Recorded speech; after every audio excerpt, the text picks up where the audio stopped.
Trinidad and Tobago, I will show you video clips of the swearing-in ceremonies from 2015 and 2020 of our cabinet ministers. See if you can notice what's different about these proceedings. I, Edmund Ernest Dillon, do swear by Almighty God. I, Faris Al-Rawi, do swear by Almighty God. I, Keith Christopher Rowley, do swear by Almighty God.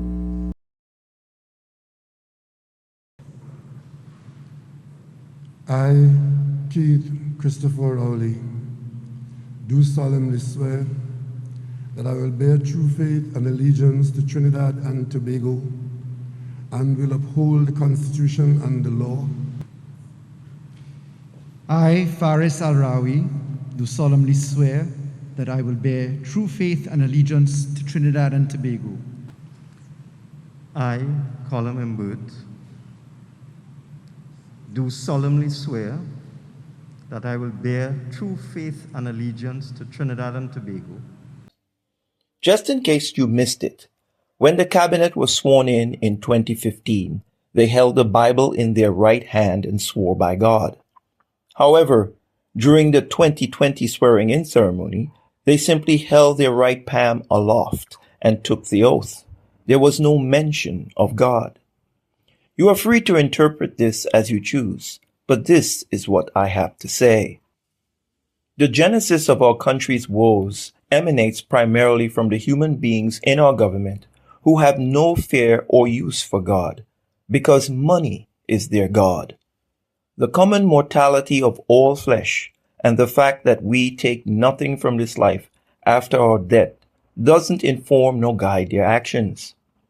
Furthermore, if the members of our government took the time to sincerely consider the words within the scriptures, which at one time or another they held in order to take their oath of office, they would have read that all mankind will one day stand before the judgment seat of Christ. Their secret and corrupt deals to enrich themselves and their financiers are all known to him. Also of note within the scriptures is the fact that when the people of Israel had leaders who feared God, there was peace within their borders and they prospered. In stark contrast, when their leaders and the people rejected God by refusing to keep his commandments, the land and its people descended into chaos. Their leaders took bribes and formed alliances with the wealthy to rob the people of their wages, to pervert justice, to increase their ill-gotten gains by creating counterfeit goods, among many of their other ignoble deeds. Murder and mayhem, as well as a corrupt judicial system, were characteristic of their descent into societal decay. All of these sins are recorded in the scriptures, along with the punishment of God upon all who committed such acts. Similarly, our leaders are guilty of the same. They have abandoned the fear of God and aligned themselves with the elite to defraud us in order to enrich themselves. Consequently, the impact upon our country mirrors the consequences faced by biblical Israel. Their selfish actions also reveal to us their lack of humanity. Trinidad and Tobago, the dark forces aligned against us are spiritual in nature, and they can only be defeated by the power of God. We must not cower in fear against their threats and perceived invincibility. Rather, we must face our spiritual enemies who hold us hostage in this country in like manner as David did against Goliath, with boldness and in full assurance in the one and only true God.